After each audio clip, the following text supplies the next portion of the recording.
My name is Marissa Hale. I'm 29 years old. And I didn't realize my life was already splitting in half until my phone buzzed in my hand at 2:30 p.m. on a random Tuesday. And I looked down and saw the words. Looked. Motion detected. Living room camera. I remember the exact way my stomach tightened, not because I was scared, but because my body reacted before my brain could catch up. We were 4 weeks away from our wedding. The venue was booked. The invitations were already designed.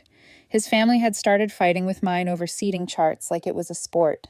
And my dress hung in my closet in a garment bag like a promise I didn't allow myself to question anymore. We were supposed to be past uncertainty. So when my friends warned me, again, I did what I always did. I smiled. I defended him.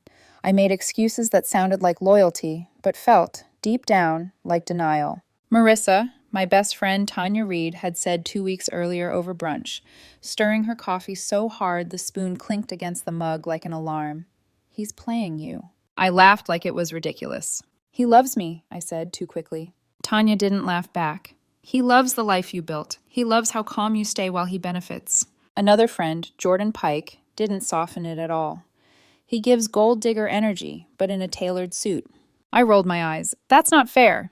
Because from the outside, Nolan Price looked like the kind of man you were supposed to marry. He was 27, charming, social, the kind of guy who knew how to hold eye contact and tilt his head like you were the only person in the room. He proposed 8 months ago. Big moment. Expensive ring. $8,500. Dream proposal, the whole 9 yards. I cried. Happy tears. Real tears. I posted it. He posted it. His mother reposted it with captions about family blessings and answered prayers. And I thought, stupidly, that meant something. We'd been together 3 years. 3 years of building routines. 3 years of him moving into the space I owned and calling it our home without ever really saying what our meant financially, because I didn't push. Because I wanted love to be enough. And because I wanted to believe that when a man looked at you with that steady practice warmth, it meant he was safe. My friends didn't like him. They never said it outright at first. They just got quiet when he walked into a room. They watched. They noticed things I pretended not to. How he never reached for the check unless someone was watching. How he talked about my career like it was an accessory. How every compliment came with a subtle reminder of what he deserved. I told myself it was just his confidence. Classic mistake. 3 weeks ago, 2 streets over, there was a break-in. A couple's house got hit in the middle of the day. Broad daylight, and they didn't even know until they came home and found drawers pulled out like someone had rummaged through their lives with dirty hands. That story lodged under my ribs. So that weekend, while Nolan was out running errands, I installed a security system. Not because I didn't trust him. That's what I told myself. Because of the neighborhood, because of safety, because I was being responsible. 4 cameras. Front door, back door, living room, driveway. I mounted them myself, connected the app, set the alerts. When Nolan came home, he barely looked up. "Oh," he said, like I'd put a new plant on the counter. "We got cameras now?" "After that break-in," I answered. He nodded, already walking away. Smart. And that was it. No questions, no discomfort, no concern about privacy. Because if you're not doing anything wrong, why would you care? Right? On paper, the next few weeks were wedding chaos. Vendor calls. Seating charts. His cousin, Brielle Sutton, coming over to help plan details. Moving through my living room like she belonged there. Sitting too close to Nolan on the couch like it was normal. I didn't love it, but Nolan brushed it off with that easy smile. "Brielle's basically family," he'd say. "She's helping us. Don't make it weird." And I hated that phrase, "don't make it weird," because it always meant, don't question me. But I was tired. I was busy. I was trying to be the calm bride who didn't spiral. So I swallowed the discomfort like I always did. Until Tuesday. I was at work, half listening to a meeting, when my phone buzzed. Motion detected, living room camera, 2:30 p.m. At first, I assumed it was nothing. Maybe the cat knocked something over. Maybe sunlight shifted and triggered the sensor. Maybe I forgot to turn off alerts. I opened the app anyway, casually, like it meant nothing. And then my blood ran cold. Because there was Nolan, on my couch. And there was Brielle, not with papers, not with a laptop, not with wedding planning binders. Her legs were over his lap. His hands were on her, and they weren't laughing. They weren't rehearsing. They were doing things people don't do with basically family. My breath disappeared so fast, I thought I might actually faint in my chair. For a second, the room around me blurred. The voices in the meeting became underwater noise, the fluorescent lights overhead too bright, too cruel. I stared at the screen like if I stared hard enough, the footage would change, like the universe would correct itself. But it didn't. It stayed sharp, time-stamped, crystal clear. And the worst part? It wasn't messy. It wasn't frantic or impulsive. It looked familiar, like they'd done it before. I watched for maybe 30 seconds before my hands started shaking so badly I had to close the app. I stood up without thinking and walked straight into the bathroom, locked myself in a stall, and just breathed in tiny broken pieces like my lungs didn't know how to work anymore. Here's the thing about betrayal. It isn't just the cheating. It's every lie that made you defend them. Every don't be dramatic. Every time you ignored your own gut and called it trust. Every smile you posted. Every deposit you paid. Because in that stall, with my phone in my hand, I realized something that landed like a punch. I was funding a wedding for a man who didn't respect me. And my friends had been right. They saw it. They felt it. They tried to pull me back from the edge while I insisted the ground was solid. I stayed in that stall for 20 minutes staring at the wall, replaying every red flag I'd painted over. Then I made a decision. I wasn't going to confront him. I wasn't going to scream. I wasn't going to beg for an explanation that would just be another lie, shaped to look like a reason. I was going to handle it the way he never expected. Quietly, strategically, completely. I walked back to my desk like a ghost, opened my laptop, and made my first call. "Hi," I said to the wedding venue coordinator, my voice frighteningly steady.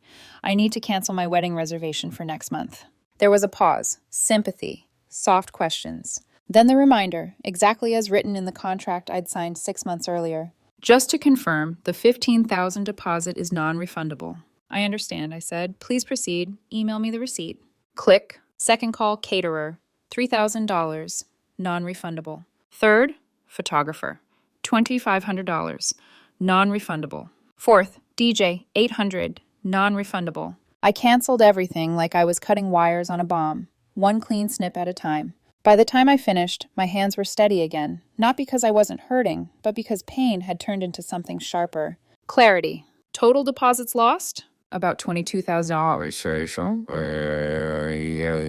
And here's what made it almost funny in the darkest way. I'd paid for all of it. Every vendor, every deposit. Nolan hadn't contributed a dime. He'd claimed he was saving for our honeymoon. Right.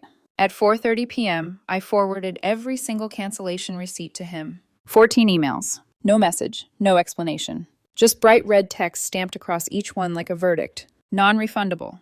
Payment forfeited. I hit send on the last one, leaned back in my chair, and waited. The scream came at 4:47 p.m. My phone lit up like a fireworks show. Calls, texts, more calls, voice messages stacking so fast they blurred. Nolan's name again and again and again. Then his mother. Then his sister. Then Brielle. I didn't answer a single one. When my meeting finally ended at 5:15, I checked the count. 32 missed calls, 60 plus texts. And they meshed texts. And the first voice message I played told me everything I needed to know. It wasn't, "Marissa, please. It wasn't, "I'm sorry." It wasn't even, "I love you." It was rage, panic, and one sentence that hit like a spotlight. "What did you do? Call me right now. This isn't funny." Nothing about me. Everything about the money. I drove home calm as glass. When I turned onto my street, Nolan was already outside, pacing in the driveway like a man waiting for a judge to read the sentence. He saw my car and stormed toward me before I even put it in park. "What the hell is wrong with you?" he shouted. "Do you know what you just did? $22,000 gone. Are you insane?" I stepped out slowly, locked my car, looked him straight in the eyes, and in that moment I felt something I hadn't felt in months. Power. "Check the living room camera footage from Tuesday," I said evenly. 2:30 p.m. "Then we'll talk about who's insane." His face went white, not pale, white, like all the blood left him at once. "What?" he whispered, blinking too fast. "What are you talking about?" "You know exactly what I'm talking about," I said, voice low. "You and Brielle. On my couch, in my house. While I was at work paying for a wedding you were treating like a joke." He reached for my arm instinctively, like touch could undo consequences. "Marissa, wait, baby, please." I pulled away, and I watched him realize, second by second, that I wasn't here to negotiate. Not anymore. Nolan's hand hovered in the air for a second after I pulled away, like he couldn't understand how something so small could be final. His eyes kept darting, not toward my face, but toward my phone, toward the house, toward the driveway camera above the garage, toward anything that might tell him what I knew. and how much of it I had. "Marissa," he said, voice dropping into that practiced softness that used to melt me, You're misunderstanding what you saw." I blinked once, slow, controlled. "Tuesday," I said, 2:30. His throat bobbed. Okay, but..." "And I didn't even have to go looking," I continued. The camera looked for me, motion alert, just a little buzz in my pocket while I was in a meeting. He flinched like the word meeting hurt him. "Baby, listen. Brielle came over to talk about the wedding." I cut him off with a quiet laugh that didn't sound like mine. "Don't," I said. "Don't insult me with something that lazy." His mouth opened, closed. He tried again. "It was a mistake." 16 times, I answered. That landed like a slap. His eyes widened. "What?" "I checked the footage history," I said. "Not just Tuesday, the last 3 months. 16 separate visits. 16 separate rehearsals." He stared at me like I'd pulled a knife out of thin air. He stammered. "That's not..." "Don't lie," I said, stepping past him toward the front door. "It's almost offensive at this point." He followed me inside, still talking, still scrambling. "Marissa, please, you're acting like I did this to hurt you. I didn't... Brielle and I, it just happened," I finished for him, voice flat. "Yeah," he said too fast, grateful for the lifeline. "It just happened. It got out of control, but it doesn't mean anything." I turned slowly in the hallway, letting the silence stretch until he shifted uncomfortably. "If it doesn't mean anything," I said, "then you won't mind that I canceled everything." His face twisted instantly. "No, this is bigger than that." His voice jumped back up. "You can't just throw away our wedding. People know. My family knows. Your family." "So tell them," I said. His lips parted. "The truth," I added. "Tell them you cheated. Tell them the woman helping plan our wedding was busy planning a different kind of future with you." He stepped toward me, palms out, like he was trying to physically block reality. "Marissa, this is humiliating for me." And there it was. Not heartbreak, not regret. Humiliation. I stared at him for a beat too long. "Do you hear yourself?" I asked softly. "You're worried about being embarrassed." He bristled. "I'm worried about us. You're being dramatic." The word dramatic hit me like a familiar bruise. Because that's what he'd always called me when my gut spoke up. Dramatic when I asked why Brielle was texting him at midnight. Dramatic when I didn't love her sitting too close. Dramatic when I asked why he never seemed to get around to contributing to wedding deposits. And every time, I'd swallowed it. "Not this time." "I'm not dramatic," I said. "I'm done." He tried to grab my wrist again. I stepped back. "Don't touch me," I said. His hand froze. His eyes flashed with irritation, like I'd inconvenienced him. "Okay, fine," he snapped. "Then at least tell me what you did. What exactly did you cancel?" I looked at him, and I realized something sharp and clean. He still didn't understand. He thought this was a negotiation about money. He thought if he could talk me into reversing it, he could glue his life back together. So I walked past him into the kitchen, opened my laptop on the counter, and turned the screen toward him. "You already know," I said. "You're holding a phone that's been blowing up for the last hour." He swallowed. I clicked open my sent email folder. One by one, the subject lines stacked like gravestones. Cancellation confirmed. Venue. Cancellation confirmed. Catering cancellation confirmed. Photography cancellation confirmed. DJ. Cancellation confirmed. Floral cancellation confirmed. Chair rental. His face tightened. He breathed. "You actually did it." "I told you I would," I said. He leaned on the counter, eyes scanning, reading the same phrase over and over. Non-refundable. His jaw clenched so hard I could see the muscle jump. "Do you know how insane this is?" he hissed. "You just set fire to $22,000 because of a mistake." I didn't raise my voice. "You set fire to our relationship," I said.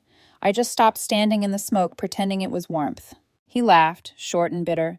"Oh my God, you're acting like some hero." I walked to the fridge, poured myself a glass of water, and drank slowly because my hands were steady now, and I wanted him to notice. "I'm not a hero," I said. "I'm a woman who finally saw the truth on camera." His eyes flicked to the living room like the footage was waiting there, looping. "You shouldn't have been watching me," he muttered. I turned toward him. "The cameras are for security," I said, enunciating each word like I was explaining something to a child. "After the break-in on Cedar Street, you saw me install them. You didn't care." "That's different, How?" I asked. He hesitated. "You didn't tell me you could see inside the house," he argued, reaching. "That's invasive." "The living room camera is pointed at the front windows and the door," I said. "The place a burglar would come through." He scoffed. "Sure." I took a step closer, voice lowering. "I got a motion alert," I said. I opened it. and you just happened to be doing something worth seeing." Something in his expression shifted. He stopped pleading. He stopped pretending. And suddenly he was angry, not wounded, not guilty, angry that I wasn't bending. "You're really doing this," he said, eyes hard. "You're really throwing me away." I stared at him. "No," I said. "You threw me away every time you chose her. I'm just finally picking myself." His nostrils flared. Then he did what Nolan always did when he lost control of a situation. He tried to rewrite the story. "You know what?" he snapped. "You're not perfect either. You're cold, Marissa. You think you can just calculate people like spreadsheets. Maybe I wouldn't have looked elsewhere if you weren't so controlling." The audacity was almost impressive. I held his gaze. "Say it again," I said softly. He blinked. "What?" "Say," I repeated, "that your cheating is my fault." He hesitated, realizing too late that he'd stepped into a trap.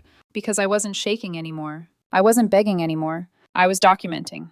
"That's not what You did," I said, "and that's exactly why we're done." He slammed his palm on the counter, making the glass on the edge rattle. "This is unbelievable," he shouted. "What am I supposed to do now? Everyone thinks we're getting married." I tilted my head. "Maybe," I said. "You should have thought about that before you turned my living room into your private joke." For a second, he looked like he might break something. Then he grabbed his phone and stormed toward the guest room. "I'm not leaving tonight," he barked. "I need time." I followed him down the hall, not rushing, just inevitable. "You're not sleeping here," I said. He spun around. "It's my home too." And there it was again. That word. Too. Like he'd earned it by proximity. "It's not," I said calmly, "and you know it." His eyes narrowed. "You can't just kick me out." "I can," I said, "and I will, because you're not safe for my peace." He laughed, sharp, ugly. "Peace?" he sneered. "You're acting like I abused you."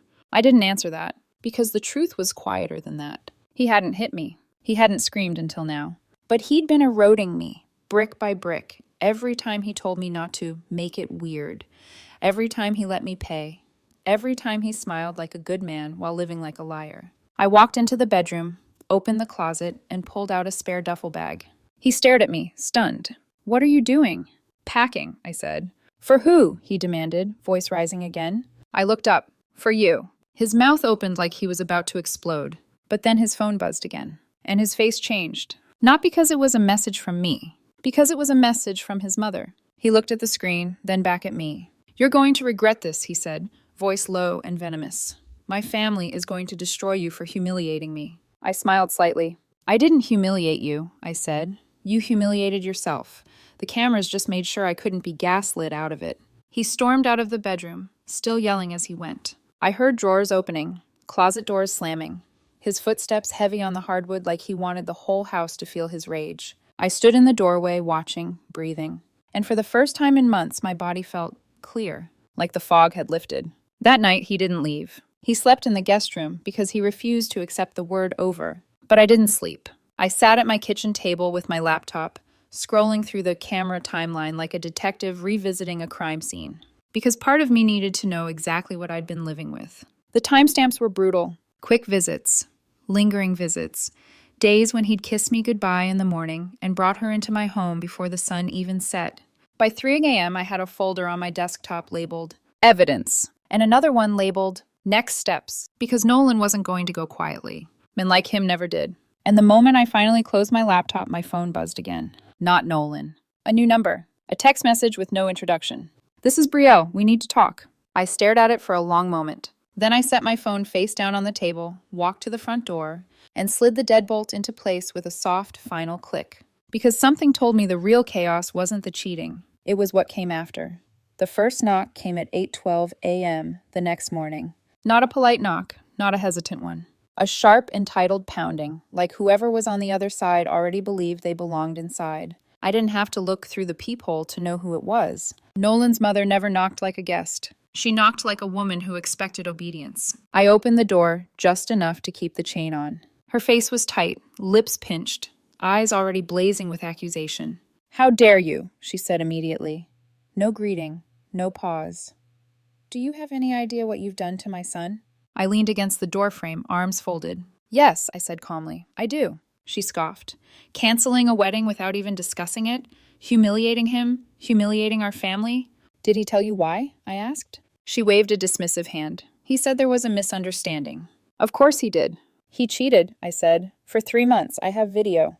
Her expression didn't change the way guilt usually changes a face. Instead, it twitched. Just once. Everyone makes mistakes, she said.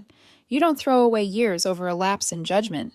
16 lapses, I corrected, with the woman he called his cousin. Her mouth opened, then closed again. A family friend, she snapped. That's practically the same thing. My stomach sank. So she knew, or at least, she'd known enough to protect him. Get to the point, I said. She inhaled sharply, gathering herself like this was a negotiation she'd rehearsed. You need to restart the wedding plans, she said. People have been told. Deposits have been paid. My son's reputation is on the line. I paid the deposits, I said. Every single one. Well, she hesitated, then waved it off. That's not the point. That's exactly the point, I replied. You're asking me to marry a man who betrayed me, so you don't have to explain things to your friends. Her eyes hardened. You think you're better than us, she said. You think because you make more money, you get to control everything. I laughed softly. I didn't control Nolan, I said. I trusted him. That's the difference. She leaned closer to the door. You'll regret this, she hissed. My son could have married anyone. Then he should go be with anyone, I said evenly. Maybe the woman already warming his side of the bed. Her jaw clenched. I closed the door. She yelled through it for another 5 minutes, about appearances, about loyalty, about how women like me always end up alone, before finally storming away. I stood there for a long moment, hands still on the lock. That was when it hit me. This wasn't just Nolan. This was an entire system built to excuse him. 2 days later, my phone buzzed with a number I didn't recognize. Unknown. We need to talk, woman to woman. I didn't respond. It rang immediately. Against my better judgment, curiosity won. Talk, I said when I answered. Her voice was smooth, calm, almost amused. Marissa, Brielle said, this whole thing has gotten out of control. I smiled despite myself. Funny, I said. That's exactly how affairs usually go. She sighed theatrically. You're being dramatic. There it was again. We were just close, she continued. Things blurred, but Nolan loves you. No, I replied. He loves comfort. You love access. I'm done providing both. Silence. Then a sharper edge crept into her tone. You didn't have to cancel the wedding, she said. That was vindictive. I didn't have to cheat either, I said. But here we are. She hung up. Saturday morning arrived with a new level of audacity. I saw the U-Haul pull into the driveway on the camera feed before I even heard the engine. Nolan stepped out first. Then his sister. Both of them wearing the kind of expressions you bring to a business meeting. Not a breakup. I opened the door before they knocked. Morning, I said. His sister didn't bother pretending to be polite. We're here to collect Nolan's belongings, she said, and to discuss the financial situation. I gestured toward the garage. His things are already packed, I said. Boxes labeled. Take them. Her eyes narrowed. And the finances?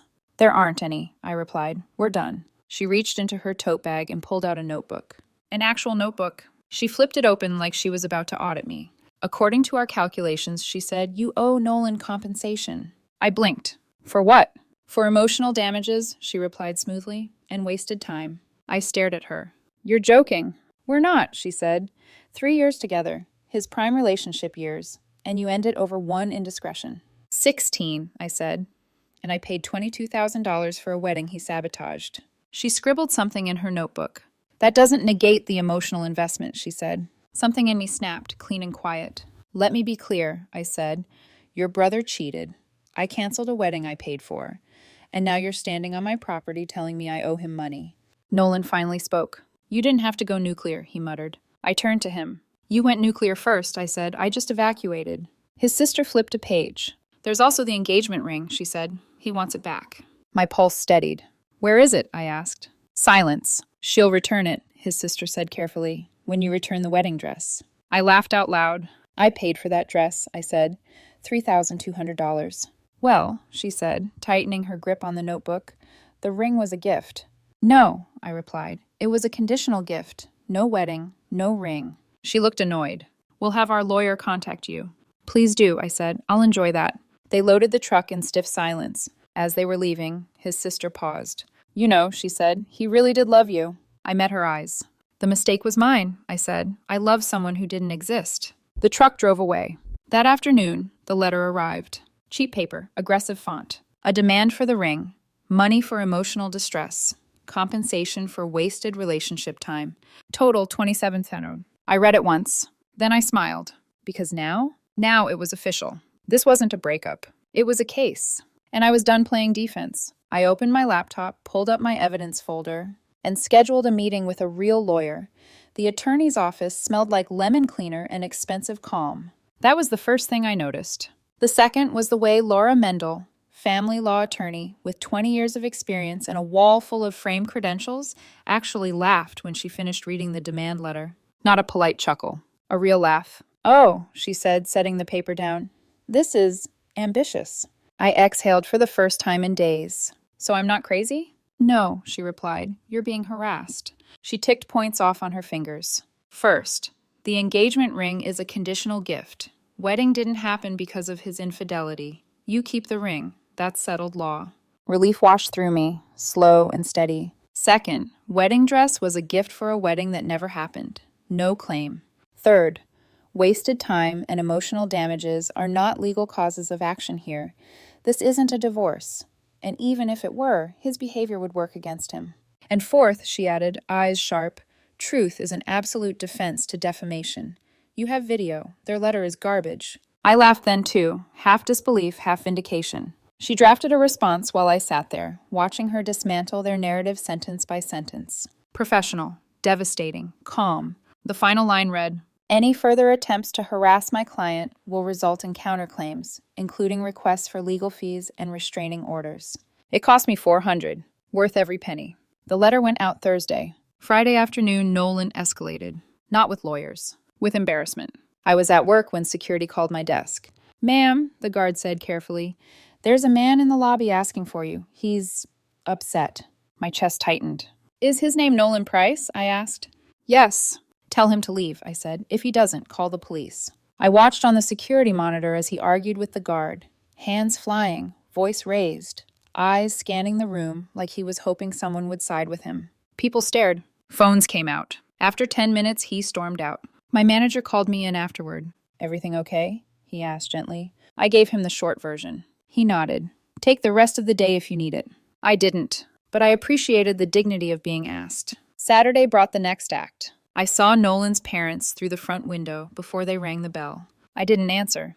They rang again, knocked, rang again. Then his father's voice boomed through the door. "We know you're in there." I picked up my phone and dialed the non-emergency line. "There are people at my door refusing to leave," I said calmly. "I've asked them to go." 20 minutes later, 2 officers arrived. I stepped outside, composed, evidence folder ready if needed. "These are my ex-fiancé's parents," I explained. "We broke up 2 weeks ago. They've been told not to come here." His father tried to argue.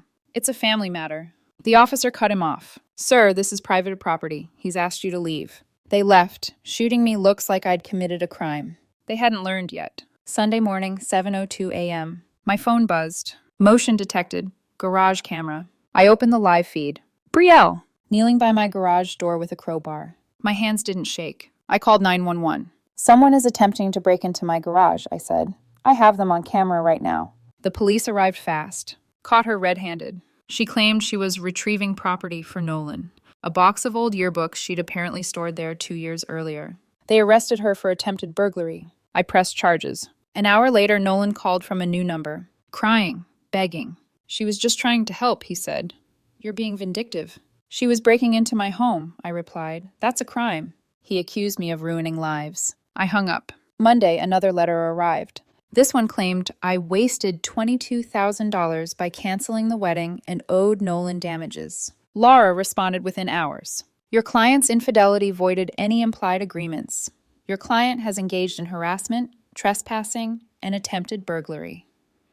Cease contact, or we will pursue restraining orders and legal fees." Silence followed, for now. But one thing was clear. This wasn't about love. It was about entitlement. And entitlement doesn't surrender quietly. The silence didn't last. It never does with people who believe consequences are optional. Wednesday morning, my lawyer forwarded me an email with a single-line subject. Final demand regarding engagement ring. Nolan still had it.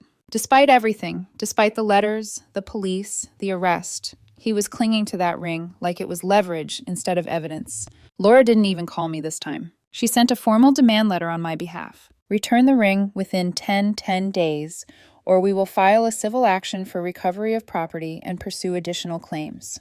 Thursday afternoon, Nolan's lawyer replied. He would return the ring. if I paid him $5,000 for storage, inconvenience, and emotional attachment. I stared at the email, stunned by the audacity. Laura's response was short, surgical. Your client has no legal right to retain the ring. Continued possession constitutes theft. Return it immediately. Friday, the ring arrived. Not from Nolan. From his lawyer's office. No note, no apology, no box. Just the ring, dropped into a clear plastic bag like it was evidence from a crime scene. Petty to the very end. 6 weeks passed. The criminal case against Brielle moved forward quickly. She pled down to trespassing, received 6 months probation and 100 hours of community service. I didn't attend the hearing, but a mutual friend sent me a photo. Nolan was there, sitting beside her, holding her hand. Seeing it didn't hurt. It clarified. Whatever fantasy I'd been part of, it wasn't real. This was. A week later, Nolan tried another angle. He called my mother. My mother, who lived 3 states away and hadn't spoken to him in over a year. She called me afterward, furious. He told me you ruined his life, she said. I told him you had video evidence, and that if he ever contacted me again, I'd advise you to file harassment charges. He tried twice more. She blocked his number. Then his sister reached out to Jordan, my friend, the same one who'd warned me years ago. Asked him to convince me to help Nolan with living expenses since he was struggling and I'd triggered this situation. Jordan laughed. Actually laughed. She cheated with his side piece for months, he told her. She paid for a wedding he sabotaged. He's not owed anything. Apparently that conversation ended badly. 3 weeks later, I sold the engagement ring. To 600. About what I expected for a secondhand piece. I used half of it to host a small dinner with the friends who'd tried to warn me. Good food, strong drinks, honest laughter. Someone toasted dodging bullets. Someone else toasted security cameras. We laughed until it felt like oxygen again. I used the rest of the money to take a solo weekend trip. No itinerary, no obligations. Just quiet mornings and space to breathe. When I came home, I changed the house. Repainted the living room. Bought new furniture. And I hauled the old couch, the one they'd used, to the dump myself. Didn't donate it. Didn't hesitate. Some things don't deserve a second life. The cameras stayed. They'd earned their place. A week after that, I ran into Nolan at the grocery store. He was with Brielle. She saw me first and froze. Grabbed his arm, tried to pull him away. He looked like he wanted to confront me. She stopped him. Smartest decision she'd made in months. I didn't slow down. Didn't make eye contact. They weren't worth my energy. The wedding date came and went on a Saturday. I noticed because my calendar notification popped up. I deleted it. That was it. No tears. No sadness. Just relief. When I finally sat down and did the math, the total cost of everything was clear. $22,000 in canceled wedding deposits, $3,000 redecorating the house, $400 in legal fees, minus $6,200 from selling the ring. Net loss, $19,200. Expensive, but cheap compared to a divorce. Cheap compared to years of being lied to. Cheap compared to the cost of ignoring my instincts forever. I didn't cave. I didn't negotiate with people who thought I was a bank account with emotions. I chose myself. I'm dating again now, slowly, carefully. My friends are more involved, which is annoying and necessary. The rose-colored glasses are gone. Good. Because clarity, even when it's expensive, is worth it. The cameras showed me who Nolan was when he thought no one was watching. That was the real man, and I'm grateful I saw him before I signed my life away. Some lessons cost money. This one bought me peace.